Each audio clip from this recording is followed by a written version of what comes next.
جائے، پوچھتا ہے کہ قیامت کا دن کب ہوگا۔ سو جب آنکھیں چندھیا جائیں اور چاند گہنا جائے اور سورج اور چاند جمع کر دیے جائیں، اس دن انسان کہے گا کہ کہاں ہے بھاگنے کی جگہ؟ کہیں نہیں، کوئی جائے پناہ نہیں۔ اس روز تمہارے پروردگار ہی کے پاس تمہیں جا ٹھہرنا ہے۔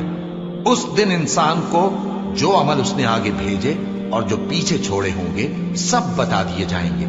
بلکہ انسان آپ اپنا گواہ ہے، اگرچہ عذر و معذرت کرتا رہے۔ اور اے پیغمبر صلی اللہ علیہ وآلہ وسلم، وحی کے پڑھنے کے لیے اپنی زبان کو تیز تیز حرکت نہ دیا کرو کہ اس کو جلد سیکھ لو۔ اس کا جمع کرنا اور پڑھانا ہمارے ذمے ہے۔ سو جب ہم اسے پڑھا کریں تو تم اس کو سنا کرو اور پھر اسی طرح پڑھا کرو۔ پھر اس کے معانی کا بیان بھی ہمارے ذمے ہے۔ مگر لوگو، تم دنیا کو دوست رکھتے ہو